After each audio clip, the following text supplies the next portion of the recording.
Assalamualaikum warahmatullahi wabarakatuh. Innal hamdalillah nahmaduhu wa nasta'inuhu wa nastaghfiruh. Wa na'udzu billahi min shururi anfusina wa min sayyiati a'malina. May yahdihillahu fala mudilla lahu wa may yudlil fala hadiya lahu. Wa asyhadu an la ilaha illallah wahdahu la syarika lahu wa asyhadu anna Muhammadan 'abduhu wa rasuluh. Sallallahu alaihi wa ala alihi wa ashabihi wa tabi'in wa man tabi'ahum bi ihsanin ila yaumiddin wa sallama tasliman katsira amma ba'd. Para ikhwan dan akhwat kaum muslimin wal muslimat rahimani wa rahimakumullah. Insyaallah mulai hari ini dan beberapa pertemuan berikutnya kita akan mengkaji dan berusaha mengkhatamkan kitab Al-Fawaid Al-Jaliyah fi Tauhidi Rabbil Bariyah karya Syekh Khalil Lafi Hamud As-Sihli hafizahullahu ta'ala. Kitab ini berisikan 40 faedah, 40 pelajaran pembahasan tauhid. Jadi para penuntut ilmu dengan mengkaji kitab ini adalah seolah memurajaah pembahasan tauhid dan seolah mendapatkan rangkuman-rangkuman berharga dari pelajaran tauhid. Muallif mengumpulkan faedah-faedah ini ibarat mutiara dari kitab-kitab para ulama di dalam penjelasan tauhid. Ya, maka insyaallah kita akan kaji, kita bahas. Kitab ini ada ta'rifat, definisi-definisi, ada taksimat, pembagian-pembagian gitu ya. Dan ada juga fawaid. Ini faedah-faedah dari sebuah pembahasan. Bahkan di akhir bahasan tentang syubhat-syubhat juga dijelaskan oleh beliau yang berkaitan dengan masalah tauhid dan berkaitan dengan masalah kesyirikan. Taib. Kitab ini kita terjemahkan 40 mutiara faedah mentauhidkan Allah Subhanahu wa taala. Ya. Kita buka halaman 1 para jemaah. Qala al-muallif hafizahullah taala bismillahirrahmanirrahim. Yani beliau mengawali kitabnya dengan basmalah karena sebab mengikuti Al-Qur'anul Karim di mana awal-awal suratnya diawali dengan basmalah kecuali surah At-Taubah ya. Di antara sebabnya kenapa surah At-Taubah tidak ada basmalahnya karena surah At-Taubah bukan awal surat tapi dia mukammilatun li surati lati qablaha. Tapi dia adalah kelanjutan dari surah sebelumnya itu surah Al-Anfal. Oleh karenanya materi atau Al-Anfal itu sama, materi tentang peperangan, harta rampasan perang. Itu alasannya sehingga tidak dibubuhkan basmalah di awal surah At-Taubah karena bukan awal surat. Oleh karenanya ketika Nabi bersabda, kata Nabi, "U'titu bisab'i tiwal" atau "U'titu makanal at-Taurat bisab'i tiwal." Aku diberi oleh Allah yang menduduki kitab Taurat yaitu as-sab at-tiwal 7 surat yang panjang-panjang. Yani kitab Taurat terkalahkan dengan 7 surat yang panjang. Apa 7 surat ini? Dari mulai Al-Baqarah sampai kepada At-Taubah. Dari Al-Baqarah sampai kepada At-Taubah. Nah, kalau kita hitung dari Al-Baqarah sampai At-Taubah itu bukan 7 ternyata. Tapi 8. Ya, coba kita hitung Al-Baqarah, Ali Imran, terus An-Nisa, terus Al-Maidah, terus apa jemaah setelah Al-Maidah? Al-An'am, terus Al-A'raf, 6, 7 Al-Anfal, 8 At-Taubah. Berarti berapa? 8. Kata Nabi 7. Iya, karena At-Taubah tadi kelanjutan dari surah Al-Anfal. Itu diantara alasan. Ada lagi pendapat alasan lainnya karena surah At-Taubah itu tidak cocok di awal surat itu dibubuhkan basmalah karena ada lafaz Ar-Rahman Ar-Rahim. Ada lafaz rahmat. Sementara awal surat Taubah tentang perang. Jadi rahmat dengan perang tidak cocok. Maka tidak dibubuhkan basmalah. Ya, ala kulli hal itulah diantara alasan kenapa surah At-Taubah tidak ada basmalahnya. Baik. Lalu yang kedua, iktidaan bi sunnati Rasul sallallahu alaihi wasallam. Mu'allif mengawali basmalah karena mengikuti sunnah Rasul sallallahu alaihi wasallam, di mana Rasul membuat surat-suratnya diawali dengan apa? Basmalah. Bismillahirrahmanirrahim. Seperti Nabi mengirim surat kepada penguasa Romawi. Ya. Nabi katakan Bismillahirrahmanirrahim. Min Muhammad Abdillah wa Rasulih ila azimir Rum ila Hirakla azimir Rum. Jadi ada basmalah dulu, baru dari Muhammad hamba dan Rasulullah kepada Heraklius penguasa Romawi. Ini menunjukkan surat-surat Nabi diawali dengan basmalah. Termasuk ketika Nabi membuat perjanjian dengan orang-orang musyrikin Quraisy di Hudaybiyah. Beliau mengatakan kepada Ali, "Uktubi Ali bismillahirrahmanirrahim." Ya. Namun Suhail bin Amr saat itu masih kafir, enggak setuju. Tapi Nabi perintahkan kepada Ali bismillahirrahmanirrahim. Suhail bin Amr enggak setuju. Apa bismillahirrahmanirrahim? Apa ar-rahmanir-rahim katanya. Ya. Tulis saja bismikallahumma katanya. Ya. Jadi mereka tidak mengenal asma Allah Ar-Rahman Ar-Rahim. Akhirnya kata Nabi, ya sudah Ali tulis bismikallahumma sesuai dengan apa yang diminta oleh mereka. Lalu inilah perjanjian antara Muhammad hamba dan Rasul Allah. Itu. Lalu Suhail protes lagi, wah masa Rasul Allah? Kalau memang Rasul Allah, kami mengakui Rasul Allah, ya kamu tidak akan ditahan di sini untuk masuk Mekah. Ya, oleh karena kami tidak percaya kamu Rasul Allah, ya sudah jangan ditulis Rasul Allah, Muhammad bin Abdullah saja. Akhirnya kata Nabi, sudah ditulis oleh Ali. Kata Nabi, ya Ali hapus. Hapus Muhammad, Rasul Allahnya hapus. Ali tidak berani cuma. Tidak berani ya Rasul, masa saya menghapus Rasulnya Allah? Tidak berani. Lalu kata Nabi, mana letak lafaz kata-kata Rasul Allahnya? Nabi tidak bisa baca cuma. Mana Ali, mana yang mana? Kata Ali, ini Rasul. Dihapus oleh Nabi sallallahu alaihi wasallam. Muhammad bin Abdullah. Nah, yang menjadi syahid dalam bahasan kita, Nabi mengawalinya menyuruh atau memerintahkan Ali untuk menuliskan apa di atas perjanjian itu? Basmalah. Ya, maka ini kebiasaan, bahkan kebiasaan para rasul cuma. Sulaiman alaihissalam, Nabi Allah Sulaiman alaihissalam ketika menulis surat kepada Ratu Saba, itu disebutkan dalam surah Nahl oleh Allah, Bismillah, innahu min Sulaimana wa innahu bismillahirrahmanirrahim. Ratu Saba mengatakan kepada kaumnya, ini ada surat dari Sulaiman, bahwasanya dia tertulis bismillahirrahmanirrahim. Maka kita pun sepatutnya demikian jemaah. Kalau nulis surat-surat perjanjian atau apa, bubuhkan di awalnya itu basmalah, bismillahirrahmanirrahim. Ini adalah perjanjian antara dua pihak, satu si A Fulan bin Fulan, ya, pihak kedua bernama si B Fulan gitu. Lalu buat perjanjian apa, bisnis apa, lafadzkan. Hatta dengan orang kafir sekalipun, tidak masalah. Seperti Nabi dengan orang musyrikin, ditulis Bismillahirrahmanirrahim.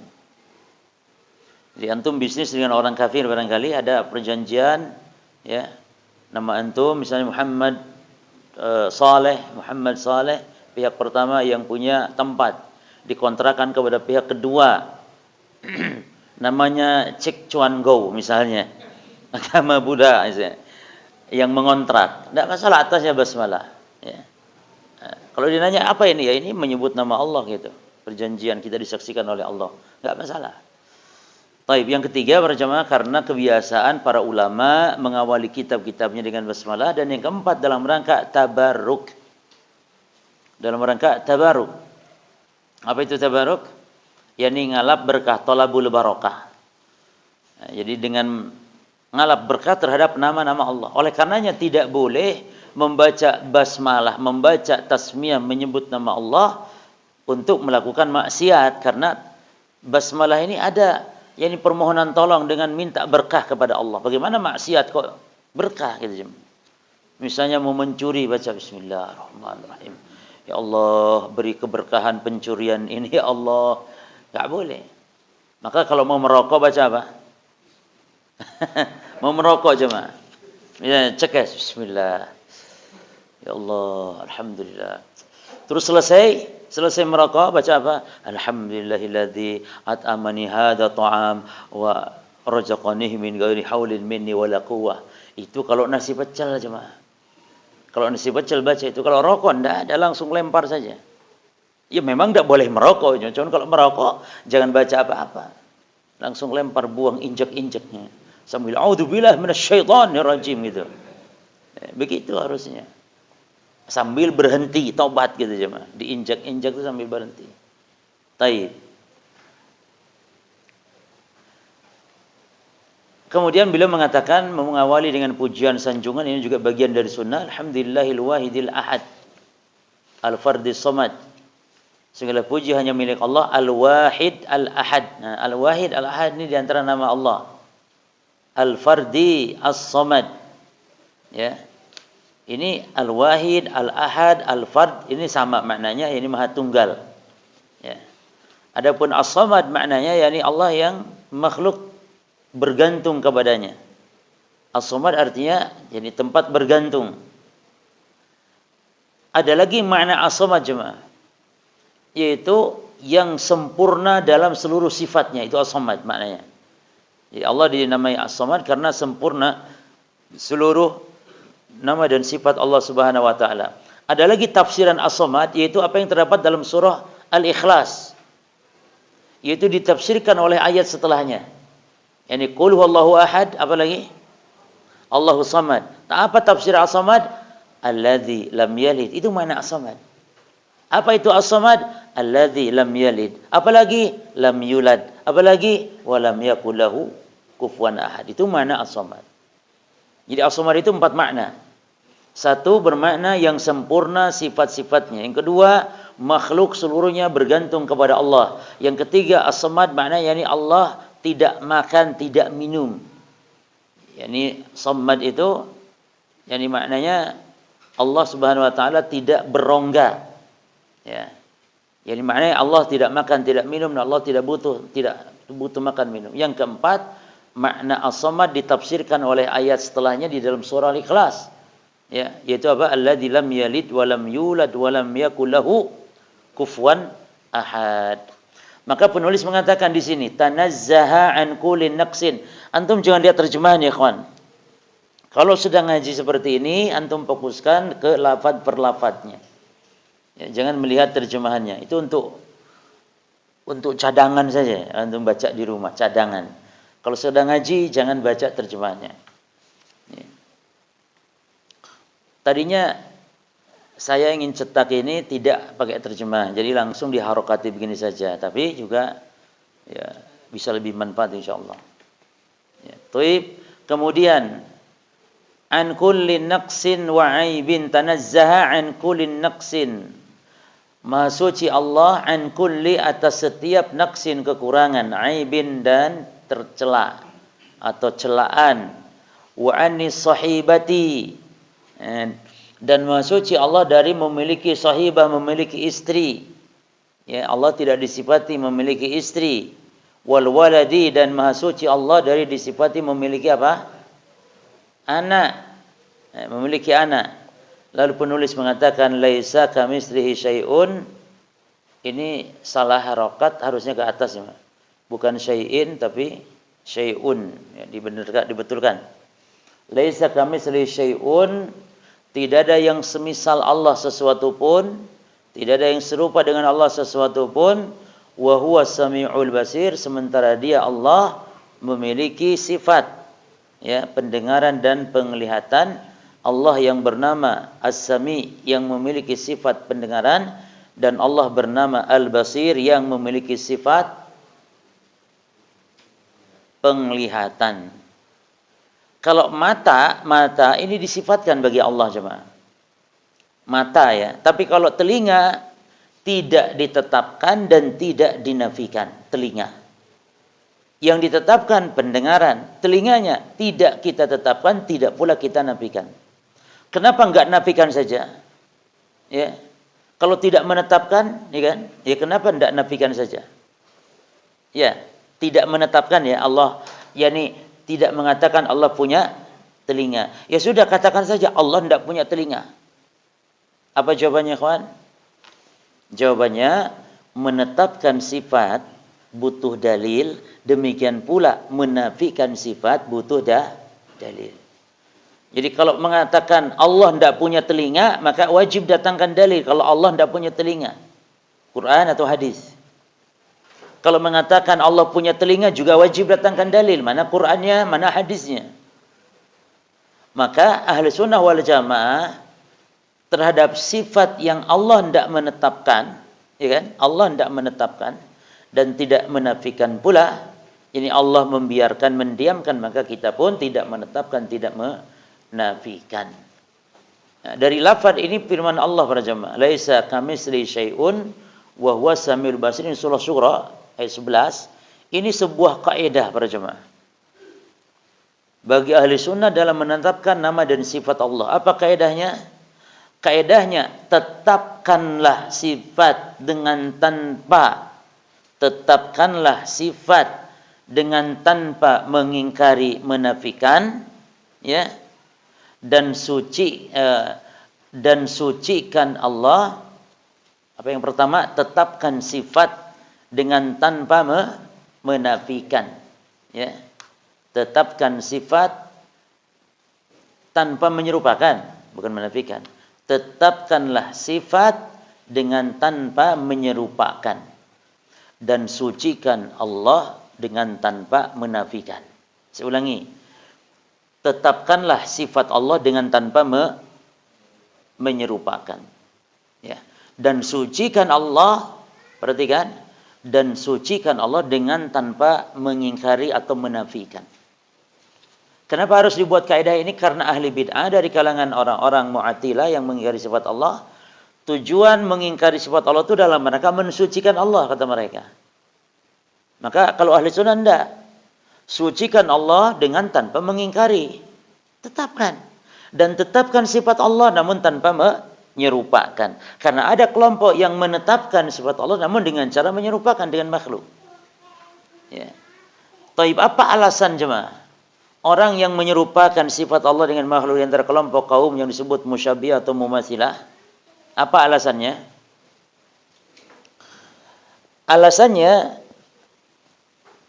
ketika Allah berfirman di dalam Quran tentang sesuatu, maka harus kita pahami sesuatu itu apa yang kita lihat, yang kita tahu. Contoh, Allah berbicara gunung, laut, ya, maka yang dipahami gunung, laut apa yang kita lihat. Allah berbicara tentang masalah manusia dan semisal, berarti manusia yang kita lihat.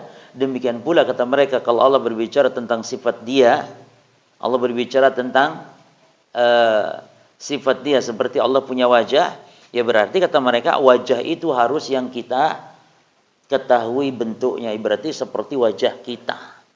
Ini tentu kesesatan coba. Kalau bukan sifat Allah betul seperti matahari, laut, gunung, bulan, binatang, ya harus kita pahami maksud yang Allah sebutkan, apa yang kita lihat, kita saksikan. Tapi kalau sifat Allah kan sudah ada kaidahnya, laisa kamitslihi syai'. Berarti kita tetapkan Allah punya sifat namun tidak serupa dengan makhluk. Dan sucikan Allah dengan tetap menetapkan, bukan dengan menafikan. Ya. Nah, kemudian summa salatu wassalamu, kemudian semoga salawat serta salam ala imamil muwahhidin, tercurah kepada imamnya ahli tauhid. Ya, ahli tauhid. Yang dimaksud ahli tauhid hum ahli sunnah. Jadi ahli tauhid, dia ahli sunnah, ini orang yang mentauhidkan Allah Subhanahu wa taala, dan imamnya adalah satu saja, Rasulullah sallallahu alaihi wasallam, tidak menisbatkan kepada siapapun. Maka dalam tauhid para jemaah tidak ada istilah madhab bulan, madhab tertentu dalam tauhid, dalam akidah. Tapi imamnya satu. Adapun dalam fikih bisa terjadi terkadang imamnya adalah mungkin imam Syafi'i, madhab Syafi'i dan semisal. Dalam fikih boleh, tapi dalam tauhid la ta'adudiyyata fil i'tiqadi wa at-tauhid. Tidak ada keanekaragaman dalam berakidah, dalam bertauhid. Tidak boleh dalam tauhid saya madhab Syafi'i, atau dalam tauhid saya madhab Mu'tazili, saya madhab Syi'i, atau saya madhab Qadari. Tidak boleh dalam bertauhid. Haram umat Islam di dalam bertauhid beraneka ragam madhab. Harus satu madhab, yaitu madhab ahli sunnah wal jamaah, madhab salafus soleh. Karena ahli sunnah semuanya akidahnya mereka sama. Satu akidah antara Imam Syafi'i dengan Imam Ahmad. Ya. Baik. Wa sayyidil awwalina wal akhirin, dan beliau Rasul itu adalah penghulunya, manusia yang pertama sampai manusia terakhir. Maknanya Rasul itu adalah sayyidnya di antara manusia, hatta Nabi Adam. Hatta Nabi Adam cuma. Jadi Nabi Adam di bawah Rasulullah SAW. Saya itu penghulu pemimpin manusia. Dari awal mulai Adam sampai manusia terakhir nanti. Dan beliau mengatakan, Ana sayyidu waladi Adam wala fakhar. Aku adalah penghulunya anak Adam, bukan bermaksud menyombongkan, kata Nabi. Wala fakhar. Jadi beliau memang memiliki keistimewaan apa? Sayyidul awwalin wal akhirin wa sayyidul anbiya wal mursalin. Lalu wa ala alihi, semoga juga salawat serta salam itu tercurah kepada alihi. Apa alihi di sini? Alihi di sini anak istri Nabi, ahlul bait Nabi. Kenapa alihi diartikan ahlul bait di sini? Karena disebutkan digandengkan dengan wa ashabihi. Ya jemaah. Kalau tidak ada wa ashabihi, hanya misalnya wa ala alihi saja, maka di situ termasuk ya sahabat Nabi, ya ahlul bait Nabi, bahkan kita semuanya umat Islam, umat Nabi Muhammad. Ya, termasuk kita ini keluarga Nabi. Karena siapa yang menjadi umatnya maka menjadi keluarganya. Makanya Allah berfirman tentang keluarga Fir'aun. Wadkhilu ala Fir'aun, dan masukkanlah ala Fir'aun. Apa ala keluarga Fir'aun di sini? Umat Fir'aun, kaum Fir'aun. Namun ketika alu ini ya, alu jadi maknanya keluarga digandeng dengan as-sahabah, maka berarti alu khusus kerabat Nabi. Dan siapa yang dimaksud ahlul bait para jemaah? Ahlul bait Nabi itu siapa yang dimaksud? Ada 3 makna. Dan makna semuanya benar. Ya. Hanya versi Syiah saja yang salah makna tentang ahlul bait. Yang pertama, makna yang benar ahlul bait adalah setiap kerabat Nabi dari keturunan Hashim yang beriman. Setiap kerabat Nabi dari keturunan Hashim. Siapa Hashim ini jemaah? Hashim ini kakek Nabi yang kedua atau yang nomor 2. Yang nomor pertama kan kakek Nabi Abdul Muthalib. Nah bapak berarti apanya Nabi ya? Apa di atas kakek? Hah? Uyut. Nah berarti Hashim ini uyut Nabi. Nah berarti setiap anak keturunan uyutnya Nabi, nah, itulah ahlul bait. Ya, yang beriman. Kalau tidak beriman bukan ahlul bait, seperti Abu Lahab. Abu Lahab itu pamannya Nabi cuma. Tapi tidak disebut ahlul bait. Makanya kata para ulama bahwa al-intisab ila salihin, ini kaidah penting dalam masalah tauhid tentang masalah nasab. Contohnya Abu Lahab. Abu Lahab itu Masya Allah nasabnya dengan Nabi. Quraisy. Nabi, paman Nabi, Abu Lahab. Namun dikatakan oleh para ulama, al-intisabu ila salihin la yantafi'u ila sahibiha illa ma'at tauhid. Yani nasab dengan orang saleh, berketurunan bernasab dengan orang saleh, anaknya orang saleh, bapaknya orang saleh, pamannya orang saleh, pamannya Nabi Rasul. Itu tidak bermanfaat bagi pemilik nasab tersebut kecuali apabila dibarengan dengan tauhid dan iman. Tidak bermanfaat. Maka yang disebut ahlul bait Nabi orang-orang yang ahli tauhidnya, yang bertakwanya, yang saleh. Ya. Taib. Kemudian yang kedua, ya, apa yang pertama tadi? Seluruh kerabat Nabi dari anak keturunan uyut Nabi bernama Hashim yang beriman. Nah, yang kedua, ahlul bait maknanya istri dan anak-anaknya Nabi sallallahu alaihi wasallam. Istri dan anak-anaknya Nabi.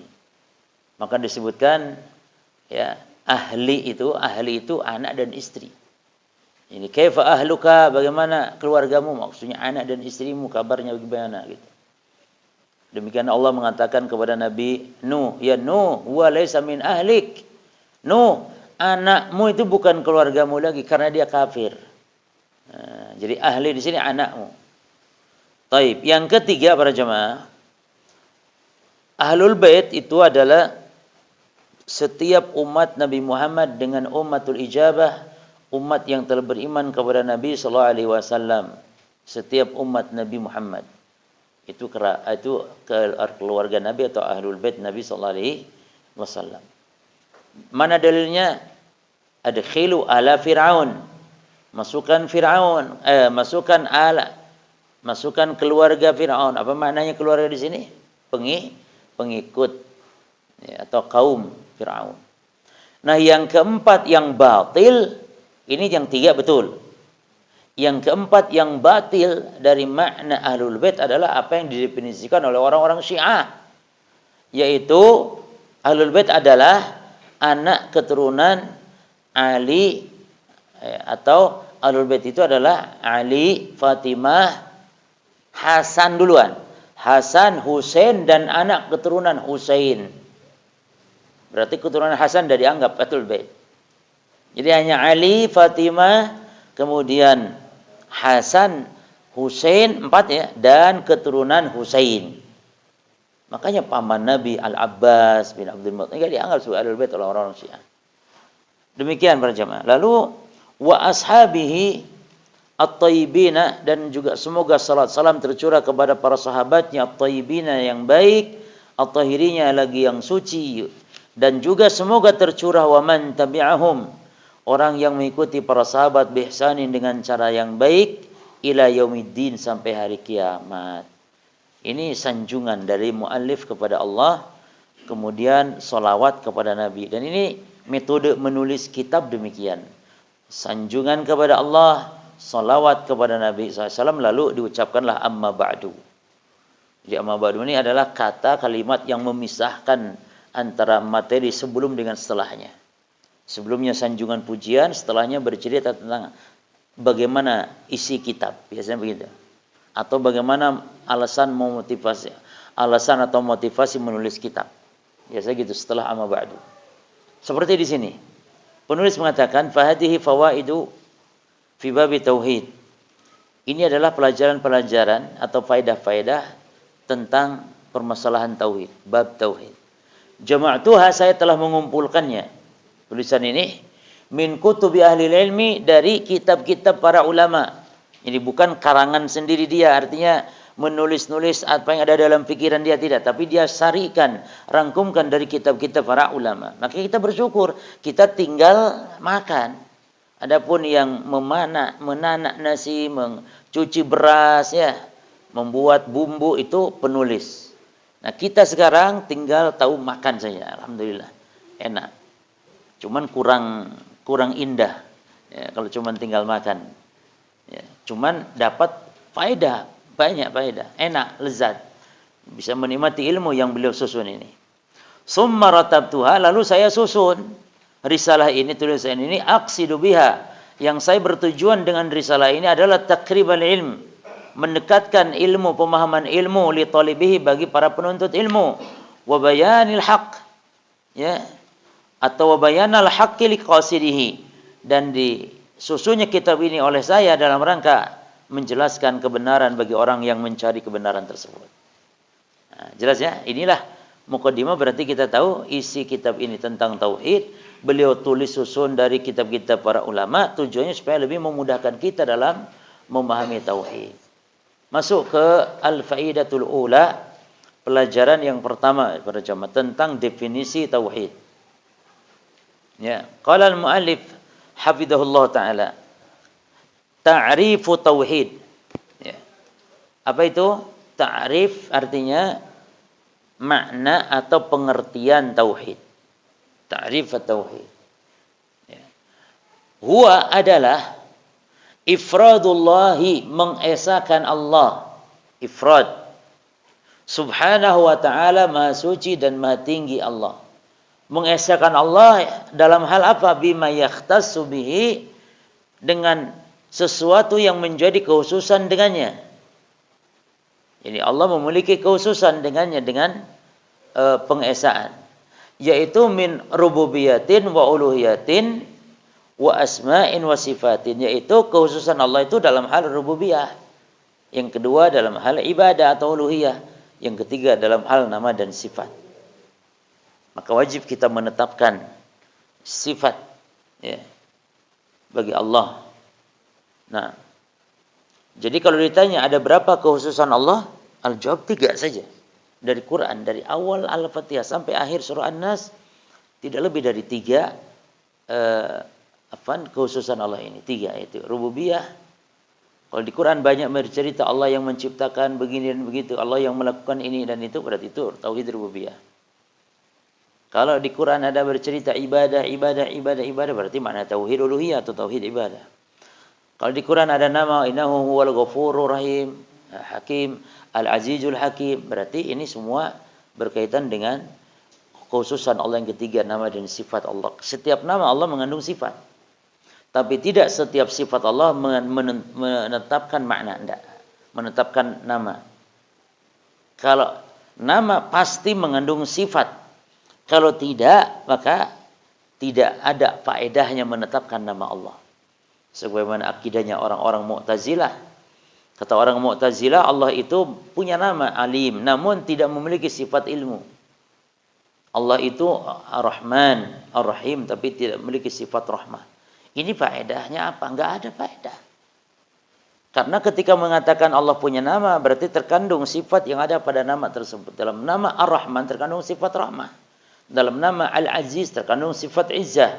Dalam nama Allah misalnya Al-Ghafur terkandung sifat maghfirah bagi Allah. Ya. Taib.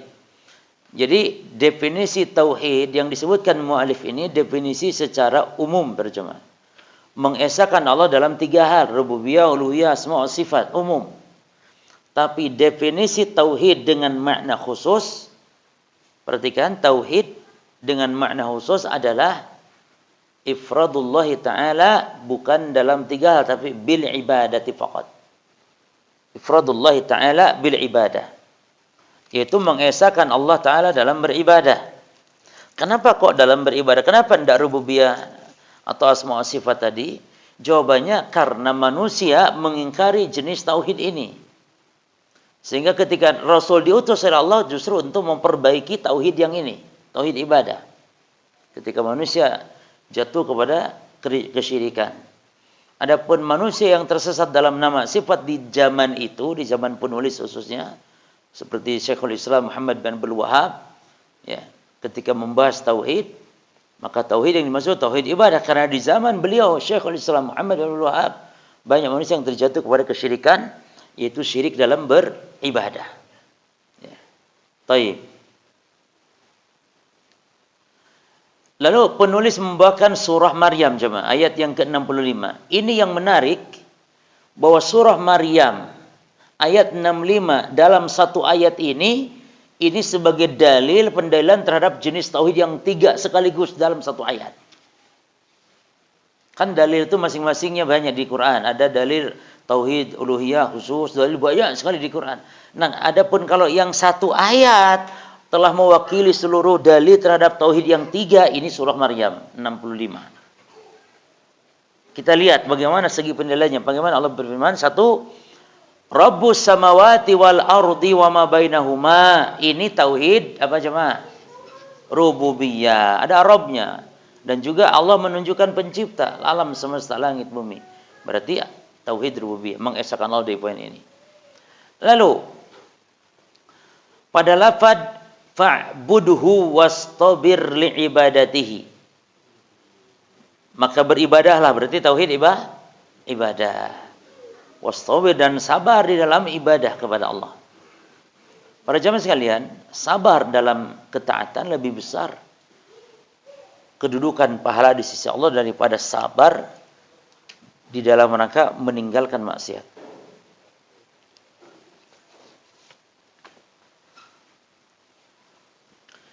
Sabar dalam taat lebih besar pahalanya dibandingkan sabar dalam meninggalkan dosa. Kan sabar itu dalam 3 hal jemaah. Sabar atau ada 3 macam. 1, sabar as-sabru fi ta'atillah, sabar di atas ketaatan. Jadi mau tahajud, mau sholat, mau sedekah itu butuh sabar. Kalau tidak sabar tidak bisa jemaah. Kita tidak bisa berangkat ke masjid ini sekarang kalau tidak ada sabar dari kita. Sabar, capek, letih berangkat. Kalau tidak ada sabar, tidak bisa tercapai.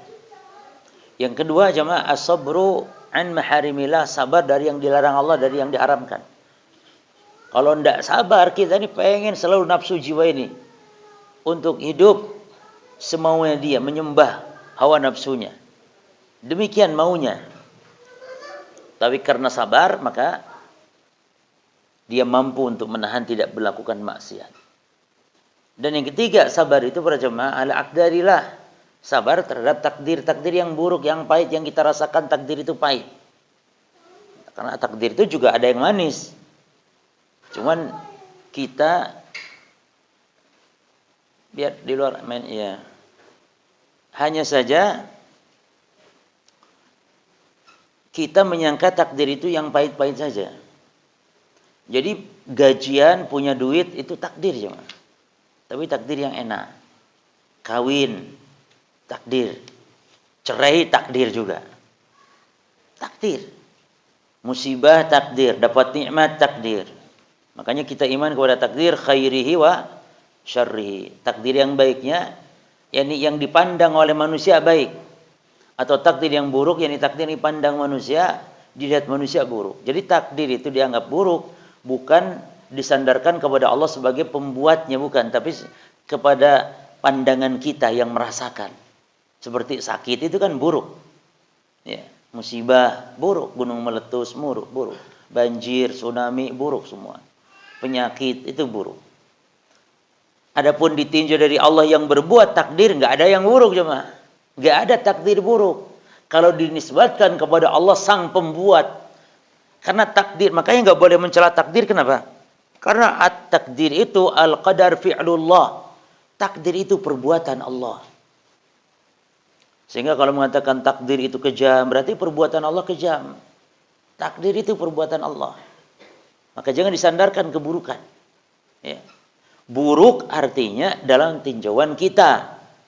Lalu untuk apa Allah menciptakan keburukan? Kalau itu anggap kita buruk. Sebagai ujian. Sebagai hikmah di balik itu. Allah ciptakan iblis saja ada hikmahnya. Agar Allah nampak maha pengampunnya ketika ada orang berbuat dosa. Kalau orang taat semua, Allah tidak nampak maha pengampun. Dia.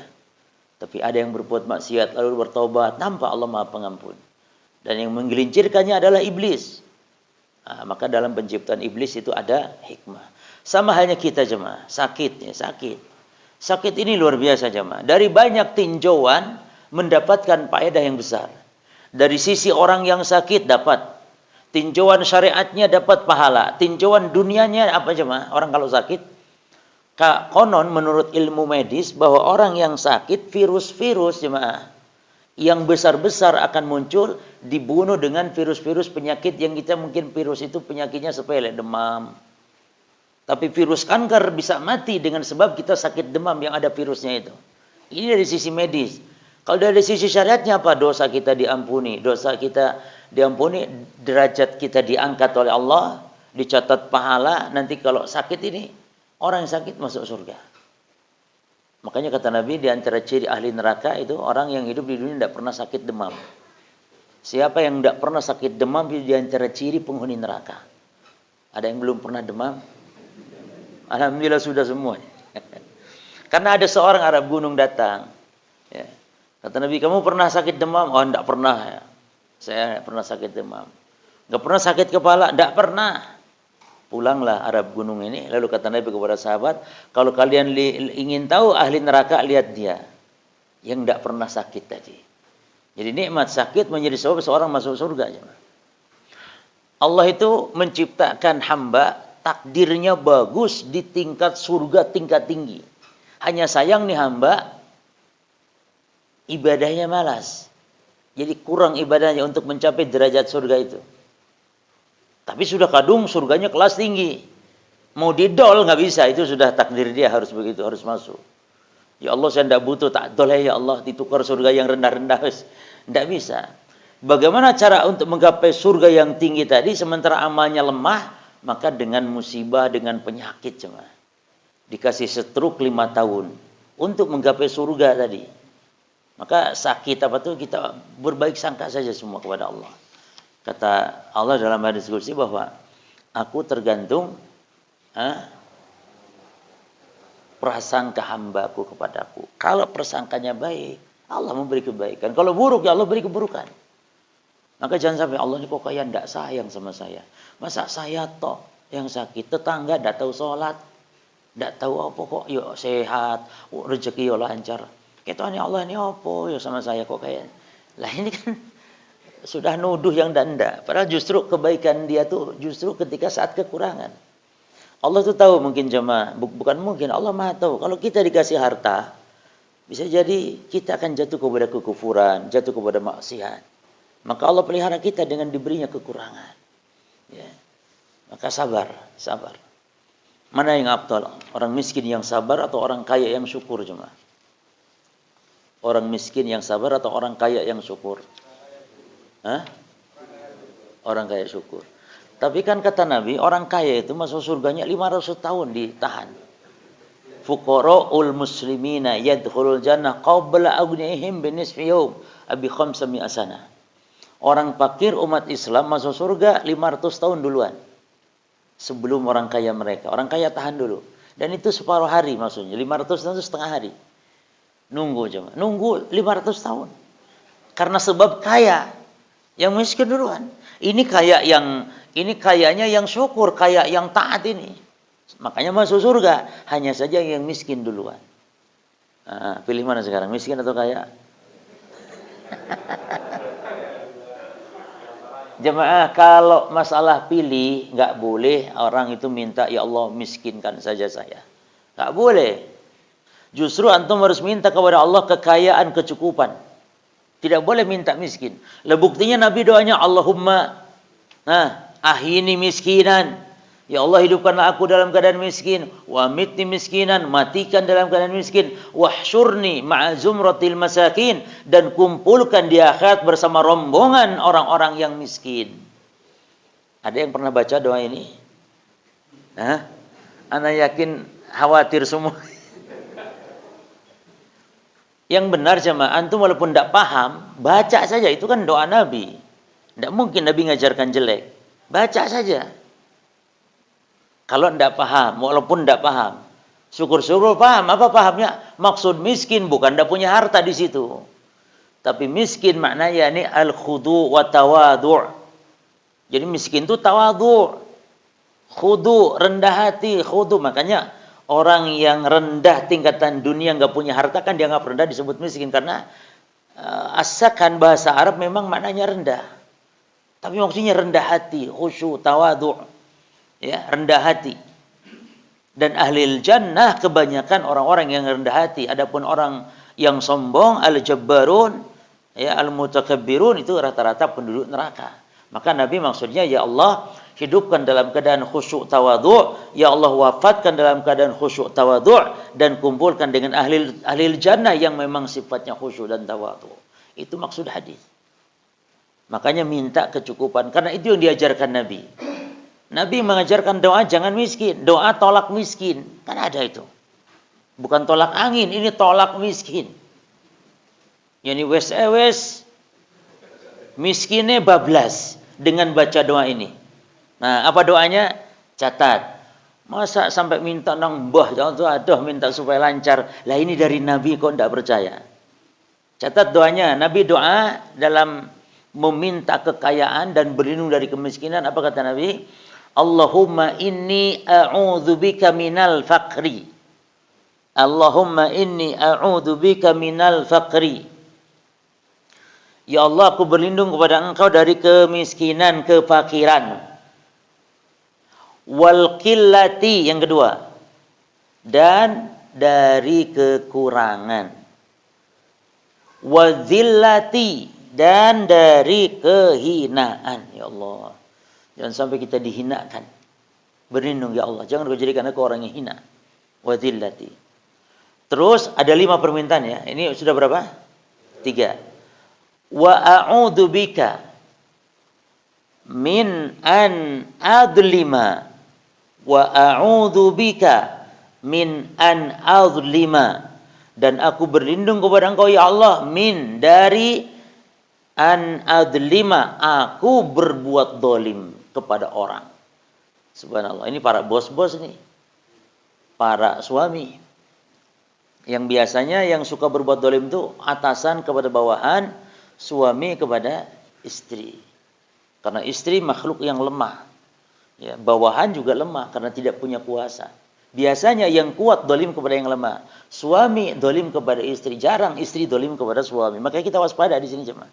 Sampai-sampai Nabi berlindung kepada Allah dari perbuatan dolim kepada dua makhluk yang lemah. Yang pertama istri, yang kedua yatim.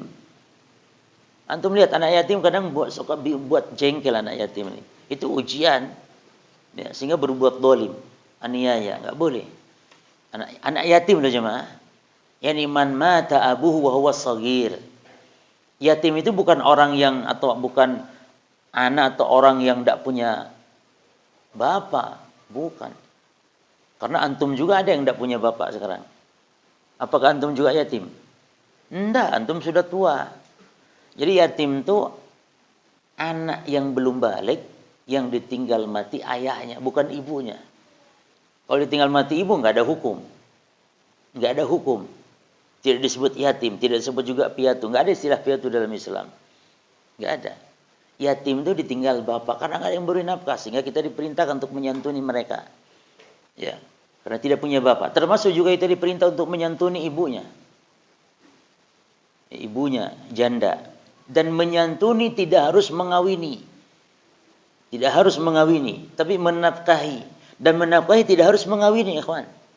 Ada janda, antum nafkahi tanpa harus dikawini. Maka ibu-ibu jangan curiga dulu sama suami kalau menafkahi janda. Karena ini perintah Allah dan Rasulnya. Apa kata Nabi SAW? Ya. As-sa'i alal armalah kal mujahid fi sabilillah. As-sa'i alal miskin wal armalah. Orang yang suka menolong, membantu orang miskin dan janda-janda. Ya. Mau janda tua, janda muda, janda kembang, tetap dibantu. Maka dia seperti orang yang berjihad di jalan Allah. Oh, Masya Allah. Seperti orang berjihad. Makanya ikhwan, ibadah tok semata-mata baik belum tentu dianggap orang soleh kalau kita buruk kepada yatim, buruk kepada orang miskin, buruk kepada tetangga. Jadi soleh itu memang harus dari dua sisi kebaikannya. Makanya orang soleh definisinya adalah man yakumu fi haqqillahi wa fi haqqil makhluk. Soleh artinya orang itu soleh bukan yang bernama si soleh. Soleh yakni orang yang menegakkan hak Allah dan hak makhluk. Hak Allah saja ditegakkan, makhluk tidak. Itu kata Nabi siapa? Orang seperti ini di neraka. Ada seorang wanita yang rajin kana tasumul lail. Takumul lail wa tasumun nahar. Malamnya salat tahajud, siangnya puasa, rajin. Namun tu'di jironaha, namun menyakiti tetangganya. Wanita ini kata Nabi la khaira fiha hiya finnar. Enggak ada baiknya wanita ini. Rajin salat tahajud, rajin puasa, tidak ada kebaikannya kalau mengganggu tetangganya. Dia di dalam neraka kata Rasulullah. Sebaliknya ada orang yang biasa-biasa ibadahnya tapi dia baik sama tetangganya, tidak mengganggu, kata Nabi hiya fil jannah, dia di surga. Maka ikhwan, hati-hati dengan pemahaman yang penting akidah. Masalah akhlak nomor sekian. Lah, justru ciri akidah seseorang mantap ketika akhlaknya pun baik. Ahsanul mu'minina imanan. Ini akidah ini. Yang paling sempurna akidahnya iman, yakni akidah. Siapa kata Nabi? Ahsanuhum khuluqa. Yang paling baik akhlaknya kepada manusia maksudnya. Dan tolak ukur baik akhlak kepada siapa kata Nabi? Wa khiyarukum linisaihim. Dan sebaik-baik akhlak di antara kalian itu bukan kepada orang lain dulu, tapi kepada istri, kepada anak istri terlebih dahulu. Maka tolak ukur kita ini berakhlak atau tidak, tanya istri. Istrinya tanya. Kalau kata istrinya, Masya Allah, suamiku ini Masya Allah, nggak ada orang seperti dia. Rewelnya. Artinya kebaikannya, nggak ada seperti dia. Oh, kalah, berarti antum sukses. Karena ikhwan, kalau akhlak baik kepada istri itu berarti asli. Asli berarti karena 24 jam dengan istri. Enggak ada suami berbuat baik kepada istri karena cari muka, enggak ada. Tapi betul-betul itulah yang asli tabiat suami demikian. Tapi kalau berbuat baik kepada teman, kepada orang lain, itu bisa jadi karena cari muka. Apalagi berbuat baik kepada atasan, Masya Allah. Ingin naik gaji itu.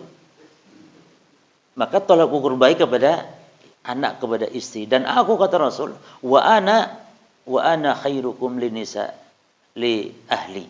Dan aku yang paling baik di antara kalian kebaikanku kepada ahliku, kepada keluargaku. Ya. Baik. Banyak ayat dalam hadis digabungkan. Man kana yu'minu billahi wal yawmil akhir, ini akidah.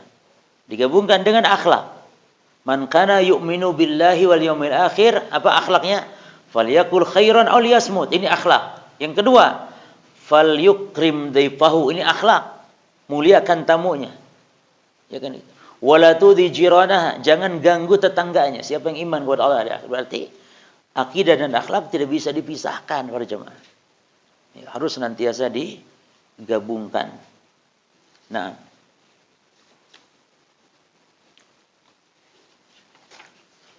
jadi di dalam mana tadi? Di dalam satu ayat ya tercantum pendalilan terhadap jenis tauhid yang 3. Yaitu pada lafaz Rabbus samawati wal ard wa ma bainahuma, ini tauhid rububiyah. Fa'budhu wastabir li'ibadatihi. Maka beribadahlah dan bersabarlah ya dengan meningkatkan kesabaran dalam beribadah. Ya. Terus hal ta'lam lahu samiyan, ini menunjukkan tauhid asma wa sifat. Apakah engkau tahu ada yang serupa dengan Allah? Jawabannya tidak ada. Jadi pertanyaan ini pertanyaan inkari namanya. Ditanya tapi untuk diingkari pertanyaan ini. Hal ta'lam lahu samiyan, apakah ada yang serupa dengan Allah? Jawabannya tidak ada yang serupa dengan Allah. Berarti ini tauhid nama dan sifat. Ya. Taib. Permasalahan tadi yang rojih yang mana jemaah? Yang rojih orang kaya yang bersyukur, yang rojih itu yang paling baik. Karena kaidahnya begini.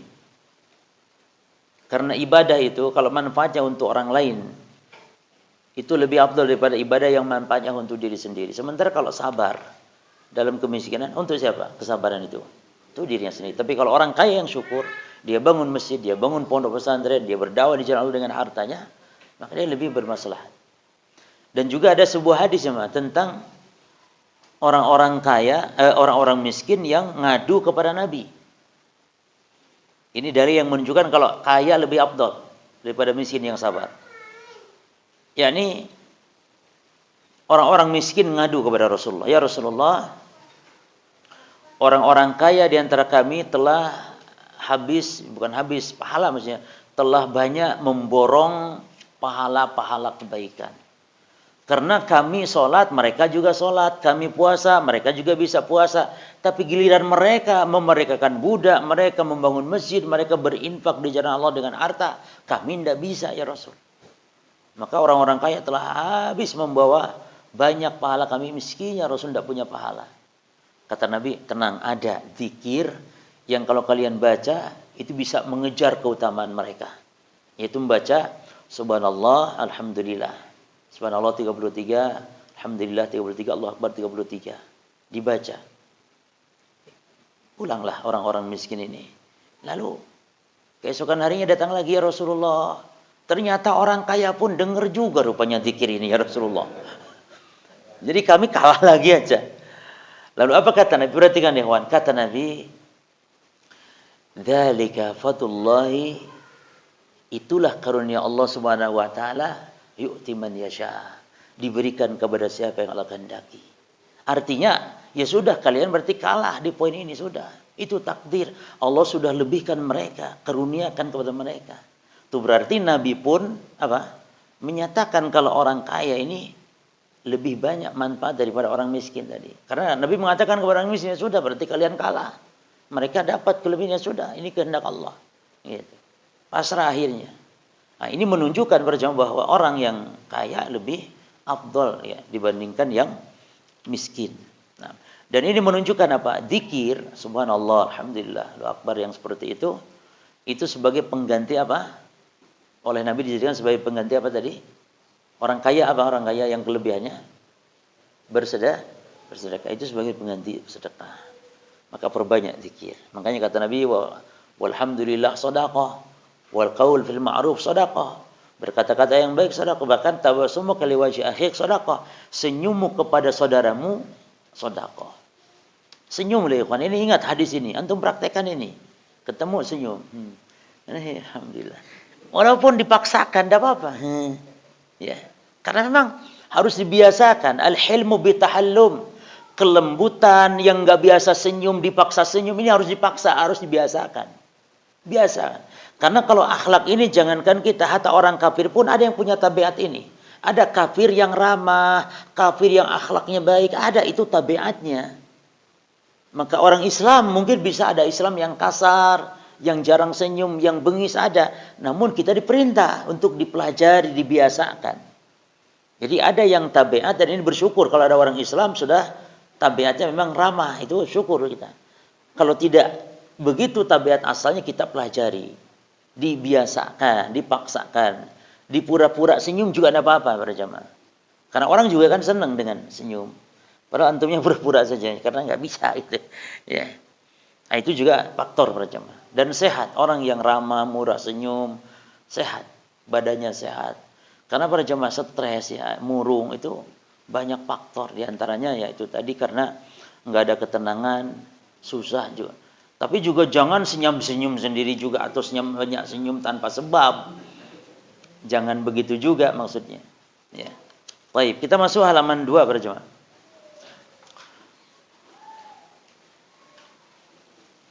Al-faidatu tsaniyah, pelajaran kedua, aqsamu tauhid, pembagian tauhid. Baik.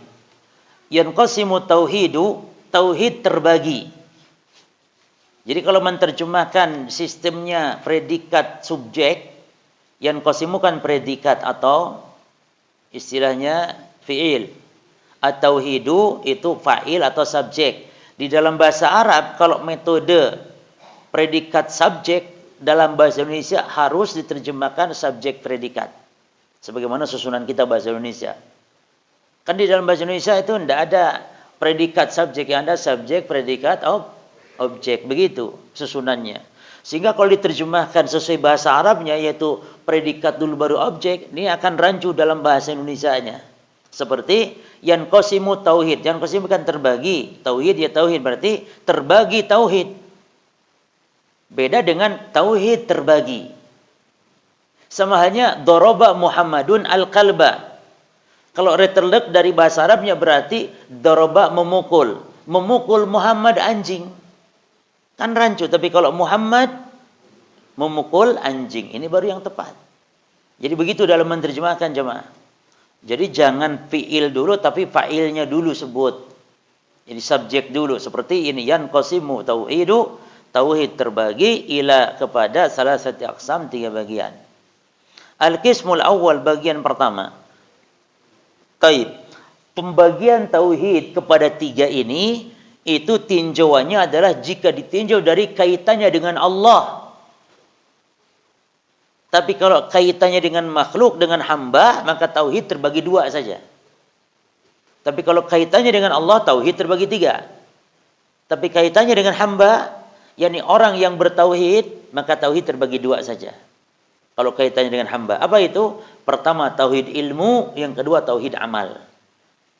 Apa yang kelompok tauhid ilmu disebut pula dengan tauhid al-isbati wal ma'rifat namanya. Tauhid ilmu atau tauhid al-isbat atau tauhid al-ma'rifat. Adapun tauhid amal disebut pula tauhid al-iradah atau tauhid al-qasdi. Iradah yakni tujuan, al-qasdi niat. Atau tauhid al-iradah al-qasdi at-tolab, tuntutan. Yani kita dituntut, kita berniat tujuan kita diciptakan hidup kita apa? Itulah tauhid amalnya kita untuk beribadah kepada Allah. Jadi tauhid berapa macam kalau tinjau dari kaitan dengan hamba? 2 saja, ilmu, amal. Ilmui, amalkan. Nah, yang masuk kepada kelompok tauhid ilmu itu 2 tauhid, itu rububiyah dan asma wa sifat, masuk di situ. Berarti tauhid rububiyah dan asma wa sifat ini tauhid ilmu. Yani ilmui saja, tetapkan saja. Adapun yang masuk tauhid amal adalah tauhid apa? Amal. Tauhid apa? Yang satu lagi berarti ibadah atau tauhid al-uluhiyah. Jelas ya.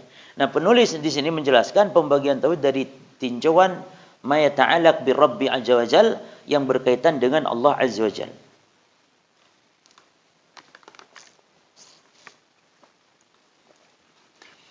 Tauhid dibagi tiga ini yang penting intinya paham. Pembagian ini nggak penting, yang penting paham. Karena dibagi-bagi seperti ini dalam rangka untuk takribul paham, untuk memahamkan saja. Ini ilmu. Sama halnya rukun sholat sekian. Nggak ada Nabi ajarkan sahabat rukun sholat sekian, tapi Nabi ajarkan dalil-dalil. Para ulama mengambil kesimpulan rukun sholat sekian ya dari dalil yang menunjukkan kepada rukun. Sama halnya tauhid dibagi tiga, ini hanya pemahaman untuk takrib. Maka tauhid dibagi berapapun sebenarnya tidak masalah, yang penting paham maksudnya.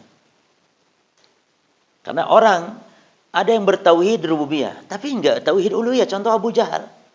Sehingga perlu dibagi, jangan sampai orang dianggap beriman ketika sekedar untuk meyakini Allah pencipta. Karena kalau meyakini Allah pencipta, itu belum tentu beriman kepada Allah, karena iblis pun meyakini Allah pencipta, tapi kan tidak beriman iblis karena tidak punya tauhid yang lain. Sehingga perlu dibagi ini tauhid. Siapa yang bertauhid rububiyah, ya, siapa yang bertauhid uluhiyah? Apa mungkin ada orang bertauhid rububiyah tapi tidak tauhid uluhiyah? Mungkin. Dan setiap orang yang bertauhid uluhiyah pasti dia bertauhid, pasti bertauhid rububiyah, tidak mungkin. Tidak mungkin orang nyembah Allah lalu meyakini yang menciptakan itu Nyi Roro Kidul. Tidak mungkin. Nyembah Allah tapi meyakini yang menciptakan Nyi Roro Kidul. Tidak. Makanya jemaah, orang berbuat syirik di dalam rububiyah itu nanti berakibat melakukan kesyirikan dalam ibadah, dalam uluhiyah. Karena mereka meyakini penguasanya Nyi Roro Kidul, lalu mereka melakukan ritual penyembelihan sesajen dan semisal Nyi Roro Kidul. Ini kan bentuk ibadah. Ibadah itu jemaah, ibadah itu apa itu ibadah? Ibadah itu pengagungan, ketundukan, dan kecintaan. Kalau tiga ini digabung kepada selain Allah, inilah ibadah maknanya. Dan coba lihat saudara kita yang buat sesajen itu kan karena adanya apa? Ketundukan, adanya pengagungan, dan adanya ketakutan. Takut nanti Nyi Roro Kidul marah. Takut nanti penguasa Semeru marah. Sehingga diagungkan, dimuliakan, dan tunduk. Melakukanlah ibadah. Apa ibadah? Allah berfirman menyembelih itu ibadah cuma. Taqarrub, mempersembahkan sesuatu itu ibadah. Kita bertaqarrub kepada Allah dengan melakukan persembahan. Contohnya apa? Berkurban misalnya, bersedekah dan semisal. Ya. Taib, itulah makna ibadah. Terus al-qismul awwal tauhid rububiyah. Jenis yang pertama, tauhid itu ar-rububiyah. Apa maknanya? Huwa ifradullahi jalla wa ala. Perhatikan jemaah. 1 bil khalqi, 2 wal mulki, 3 wat tadbir. Jadi mengesahkan Allah ini dalam 3 perkara ini. Itu tauhid rububiyah. Yang 3 ini jemaah sebagai perwakilan dari seluruh perbuatan Allah yang banyak itu. Jadi perbuatan Allah itu banyak, tidak terhitung. Dirangkum dari 3 poin ini atau kepada 3 poin ini. Pencipta, penguasa, pengatur, selesai. Memberi rezeki, masuk di situ pengatur. Menciptakan masuk. Jadi supaya merangkum perbuatan Allah agar tidak disebut satu-satu. Cukup mengesahkan Allah Ta'ala dalam perbuatan Allah. Cukup itu juga. Cukup itu disebut tauhid rububiyah namanya. Ifradullah Ta'ala bi'af'alihi. Mengesahkan Allah Ta'ala dalam perbuatan Allah. Cuman kalau ingin dirangkum disebutkan berapa perbuatan Allah? 3. Yaitu Al-Khaliq, Al-Malik, Al-Mudabbir. Ya, itulah arti Ar-Rabbu. Rabb itu apa? Pencipta, penguasa, pengatur. Itu Rabb. Jadi Allah pencipta alam semesta, penguasa alam semesta, pengatur alam semesta. Mana dalilnya? Qala Ta'ala, Wallahu, dan Allah khalaqakum yang telah menciptakan kalian, wa ma ta'malun, dan Allah yang telah menciptakan apa yang kalian lakukan. Ini akidah ahli sunnah tentang takdir, surah Shafat 96. Jadi perbuatan manusia menurut ahli sunnah Allah yang menciptakan.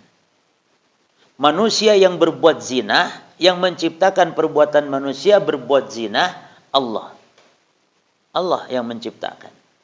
Yang berzina langsungnya siapa? Apakah Allah yang berzina? Manusianya yang mengeksekusi perbuatan, tapi sebab akibatnya Allah yang menciptakan. Nah, orang-orang Jabriyah ekstrim.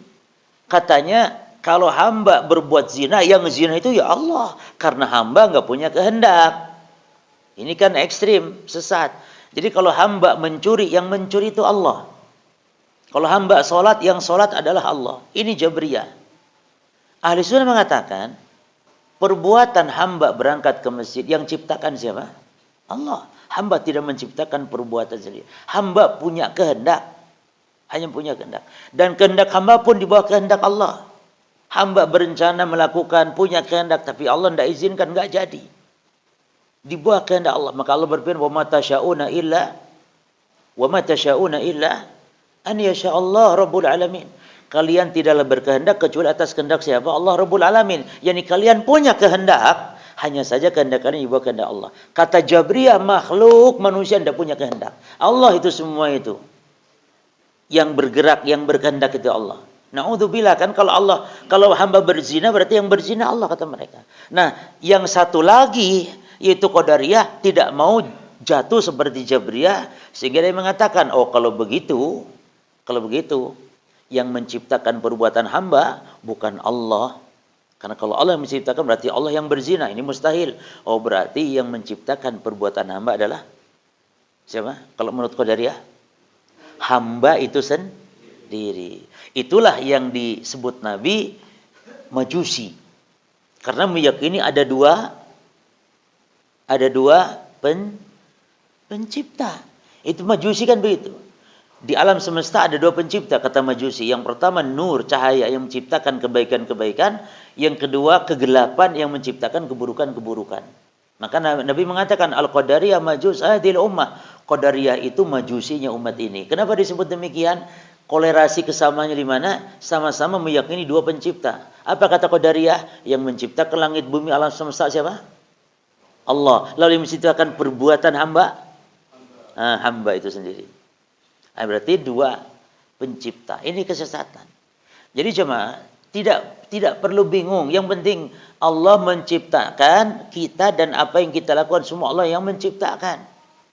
Adapun masalah yang melakukan langsung, hamba kan punya kehendak. Allah berikan jalan. Allah turunkan Nabi. Allah turunkan Quran. Allah jelaskan ini neraka jalannya, ini surga jalannya. Allah memberikan kepada hamba kehendak. Maka kalau hamba memilih jalan neraka, itu jangan beralasan dengan takdir, karena itu yang dia pilih. Ya. Itu yang dia pilih jemaah. Makanya Allah hanya menyiksa atas apa yang telah dipilih hamba, dan demikian pula Allah akan memberi pahala atas apa yang dipilih hamba. Hamba memilih salat, Allah beri pahala. Allah tidak menyiksa atas perbuatan hamba yang bukan atas pilihannya atau bukan karena unsur kesengajaan. Contoh jemaah, ada orang yang terpeleset jatuh dari tangga, jatuh mati, dosa enggak? Dosa enggak jemaah? Enggak dosa, wong dia terpeleset, enggak disengaja, dia enggak bertujuan, enggak punya dia kehendak untuk itu. Tapi ada orang yang loncat karena bosan hidup, dari tangga loncat, dosa enggak? Dosa, karena sengaja. Demikian Allah Subhanahu wa taala. Maka kalau ada orang sholat enggak sengaja, Allah enggak beri pahala, karena sholatnya enggak sengaja. Ada, ya contoh ini kalau ada orang sholat tidak sengaja. Contoh lagi tidur, moro-moro Allahu Akbar. Kan tidak sengaja. Dapat pahala tidak? Tidak dapat pahala. Sholat yang diniatkan sengaja, barulah dapat pahala. Sebagaimana maksiat yang disengaja, dapat dosa. Adapun maksiat yang tidak disengaja, tidak dosa. Orang tidak sholat pada waktunya, tidak sholat. Dosa tidak jemaah? Orang sholat duhur masuk, sampai habis waktu tidak sholat dia. Dosa tidak? Belum tentu. Kalau lupa, dosa enggak? Enggak dosa. Enak, oh ya, tidak sholat. Tapi jangan ngomong, ya Allah, lupakan saja saya sholat. Lagi malas ibadah ini. Enggak boleh. Hanya saja kalau lupa jamaah, sholatlah kita pada waktunya sebagai kafarat. Enggak ada lagi kafarat selain itu, kata Rasulullah. Man nasiya salatan falyusalliha idza dzakaraha la kafarata illa dzalik. Siapa yang lupa sholat, maka sholatlah ketika ingat, dan tidak ada kafarat penebus yang selain daripada itu. Yani sholat pada waktu ingat. Walaupun waktu terlarang itu, terlarang sholat. Seperti pada subuh. Kan setelah sholat subuh nggak boleh sholat sampai terbit matahari. Lalu antum ingat tuh, iya semalam saya belum sholat isya semalam. Nah, sholat. Seperti sholat isya pelaksanaannya.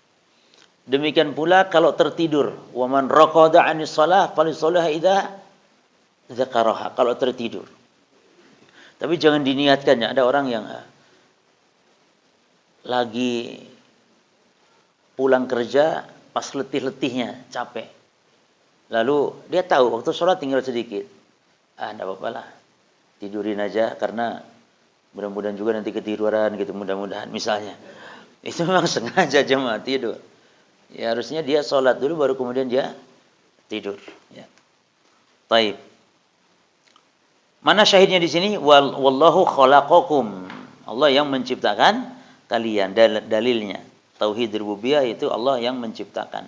Wa qala ta'ala, dan dalil yang lain Allah Ta'ala berfirman, ini hanya sekedar contoh di antara dalil, yaitu apa? Allah berfirman, walillahi mulkus samawati wal ard. Walillahi mulkus samawati wal ard. Dan terjemahannya, dan hanya milik Allah para jemaah. Kerajaan langit dan bumi.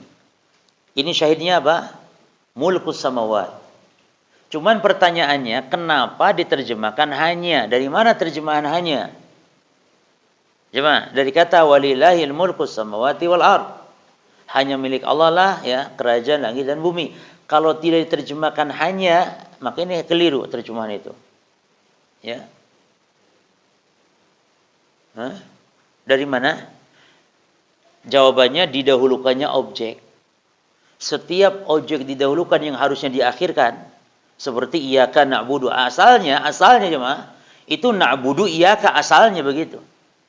Sama ini pun asalnya mulkus samawati wal ardi. Asalnya mulkus samawati wal ardi lillah, itu asalnya. Namun ketika lillahnya didahulukan, berfaedah pengkhususan, pembatasan. Berarti hanya. Contoh yang lain di Quran banyak seperti wa 'alallahi falyatawakkalul mu'minun. Asalnya falyatawakkalul mu'minun 'alallah, itu asalnya. Tapi 'alallah didahulukan, maka berfaedah apa? Pembatasan. Seperti di sini walillahi, maka hanya milik Allah kerajaan langit dan bumi. Kemudian mu'alif membawakan dalil yang menunjukkan kalau orang-orang musyrikin itu menetapkan tauhid rububiyah. Kalau ditanya siapa yang menciptakan, memberi rezeki, menghidupkan, mematikan, mereka Abu Jahal akan mengatakan Allah, bukan Lata, Uzza, bukan. Allah kalau yang menciptakan, menghidupkan, mematikan. Makanya mereka menyembah Allah. Hanya saja problem mereka selain Allah juga disembah. Kita lihat di sini ayatnya. Wa qala ta'ala, dan Allah Ta'ala berfirman, qul, katakan Muhammad, man yarzuqukum, yakni kepada orang kafir, siapa yang telah memberi rezeki kepada kalian, minas samai wal ard, rezeki dari langit dan bumi, aman yamliku sam'a wal absar, dan siapa yang menguasai pendengaran serta penglihatan, wa man yakhrujul hayya minal mayyit, siapa yang mengeluarkan yang hidup dari yang mati, lalu wa yakhruju al mayyita minal hayy, dan yang mengeluarkan yang mati dari yang hidup siapa, lalu wa man yudabbirul amr, siapa yang mengatur semua urusan. Apa kata Allah? Fasayaquluna Allahu, pasti mereka akan mengatakan Allah semua itu yang melakukan. Lalu katakan Muhammad, faqul, katakan kepada mereka, afala tattaqun, kenapa kalau gitu tidak beriman, enggak bertakwa. Ya. Taib, fadzalikumullahu rabbukumul haq, maka itulah Rabb kalian Allah yang benar. Famada ba'dal haqqi ila dhalal, maka tiadalah yakni setelah kebenaran kecuali kesesatan. Fa anna tusrafun, maka bagaimana kalian bisa dipalingkan dari kebenaran. Syahidnya di sini dalam bab kita terkait tauhid ar-rububiyah apa? Bahwa yang menciptakan langit dan bumi, hatta orang kafir mengatur urusan, hatta orang kafir meyakini kalau itu adalah Allah SWT. Baik. Al-qismu as-sani,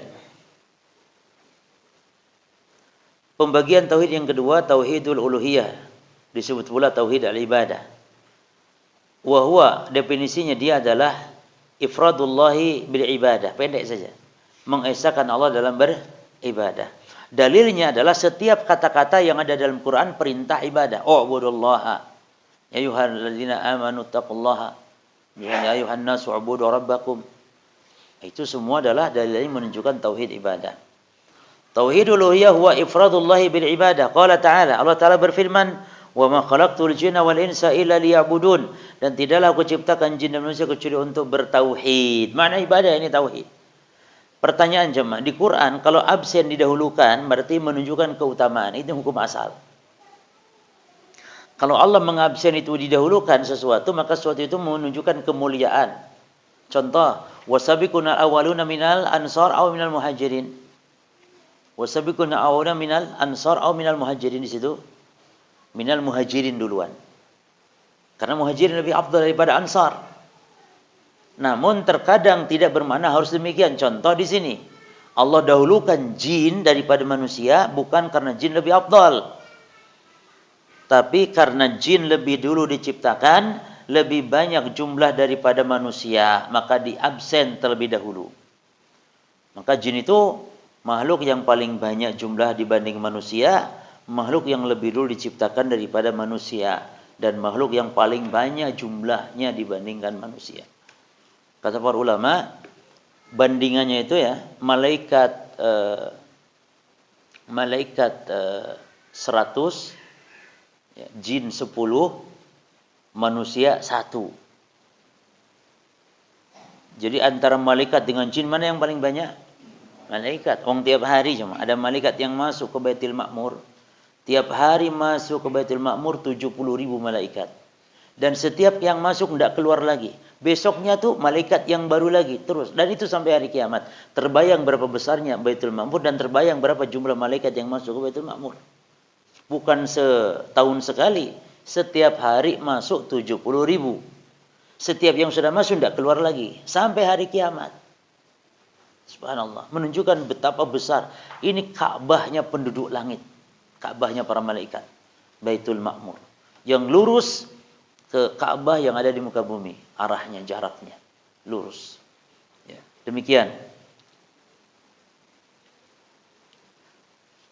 Wa qala ta'ala, dan Allah Ta'ala berfirman, surah Nahl, ini dalil yang menunjukkan apa para jemaah? Tentang tauhid ibadah. Namun di sini dalil yang kedua ini berkaitan tentang setiap nabi dan rasul misi dakwanya dakwah tauhid ibadah, bukan tauhid rububiyah. Karena kalau tauhid rububiyah sudah dikenal oleh Abu Jahal pun. Biasa mereka menetapkan Allah menciptakan, menghidupkan.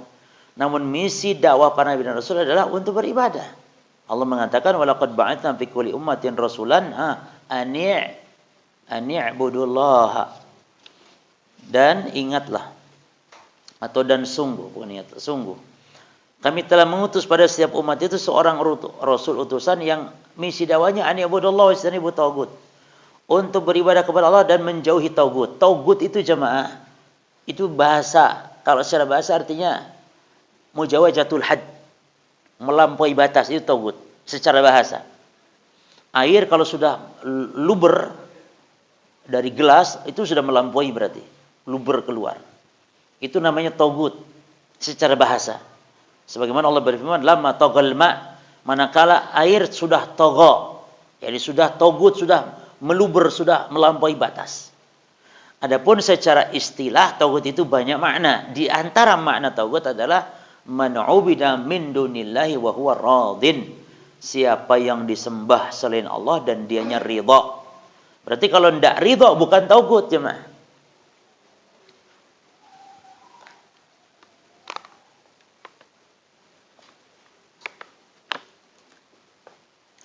Kalau tidak ridha seperti Nabi Isa, enggak boleh disebut taghut.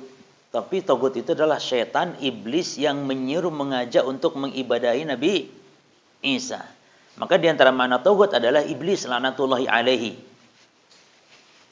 Jadi kalau yang menyembah Nabi Isa itu jangan disebut taghut, tapi iblisnya yang menyuruh ibadah kepada Nabi Isa itulah yang taghut. Tapi kalau orang yang disembah-sembah itu ridha, rela, bahkan senang, bahkan wasiat mereka biasanya, itu taghut. Taghut. Ini bedakan antara orang yang disembah dengan kuburan orang soleh. Kuburan orang soleh yang disembah kuburannya. Kalau kuburan orang soleh ketika disembah barulah disebut berhala. Kuburan orang soleh. Kuburan Nabi Muhammad kalau disembah, maka kuburan Nabi Muhammad ini berhala. Siapa yang ngomong? Rasul sendiri yang bicara. Kata Nabi, Allahumma la taj'al qabri wasanan yu'bad. Ya Allah, Jangan kau jadikan ya Allah kuburanku berhala yang disembah. Dan doa Nabi ini mustajab, dijawab oleh Allah, diijabah oleh Allah. Kata Imam Ibnu Qayyim, tidak ada manusia yang nyembah kubur Nabi sallallahu alaihi wasallam. Bahkan hatta sekarang kuburan Nabi saat masuk ke dalam masjid, itu awalnya kuburan Nabi nggak di dalam masjid. Wong Nabi yang bangun masjid kan gitu cuma. Masa Nabi bangun masjid kok kuburnya masuk? Kan mustahil. Kan sebagian orang, oh Nabi katanya dikuburkan di masjid. Tidak cuma. Nabi dikuburkan di luar masjid, bukan masjid dulu baru kubur Nabi belakangan. Nabi di rumahnya Aisyah dikuburkan.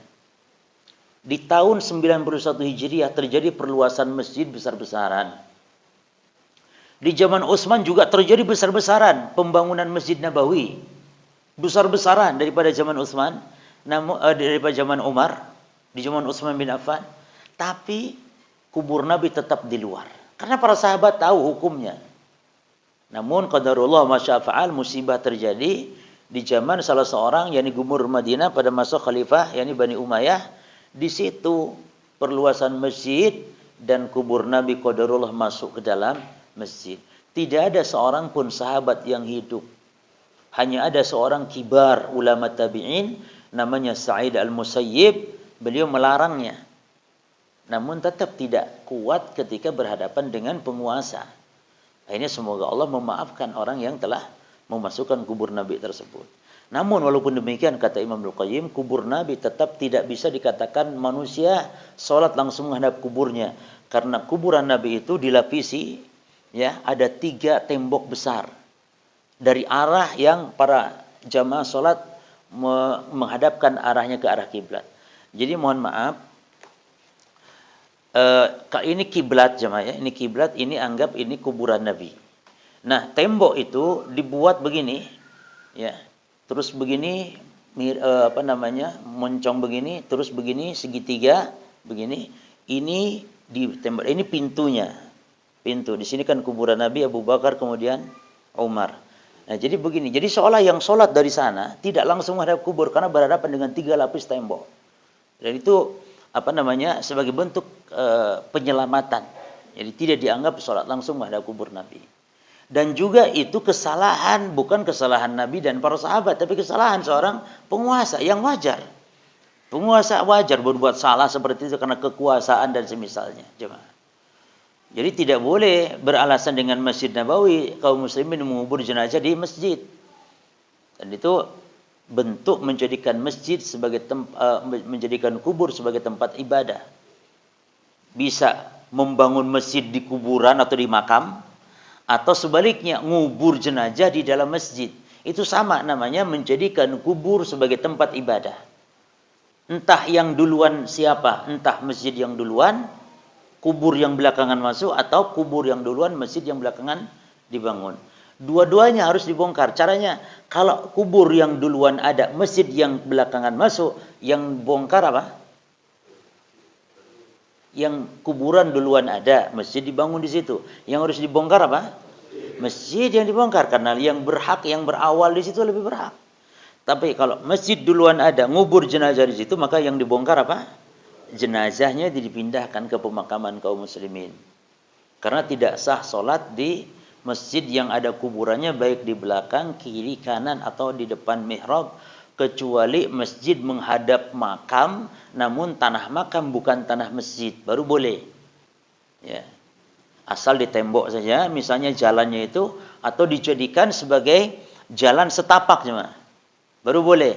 Jadi antara masjid, ini misalnya masjid, ini kuburan, buat jalan. Atau kalau mau rapat begini, asal dibangun di sininya apa? Tembok, sehingga tidak nyatu. Atau dibuat begini jalan. Nah, jadi orang lalu lalang. Boleh, walaupun tidak dipagar, tidak masalah. Sebagaimana. Atau mungkin kuburannya di samping masjid, buat jalan seperti ini, tidak masalah para jemaah. Jadi tidak masalah masjid menghadap makam asal dipisah seperti itu. Taib. Jadi bedakan kuburan orang soleh dengan orang soleh itu sendiri ketika disembah. Kalau orang soleh disembah, yang mana dia tidak ridha bukan tagut atau bukan berhala, tapi ketika kuburan disembah maka dia masuk kepada berhala. Nah,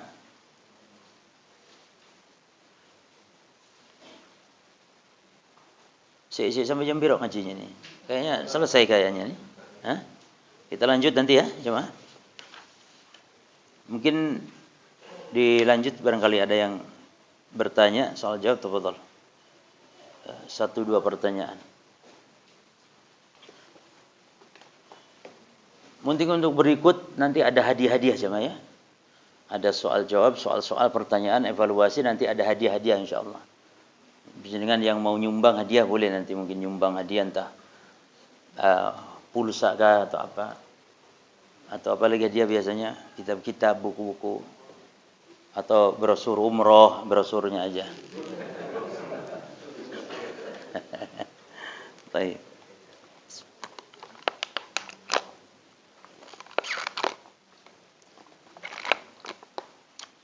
Baik, kalau begitu cukup, mudah-mudahan apa yang kita bahas ini bermanfaat. Wallahu taala alam. Subhanakallahumma bihamdika asyhadu an la ilaha illa anta astaghfiruka wa atubu ilaik. Wassalamualaikum warahmatullahi wabarakatuh.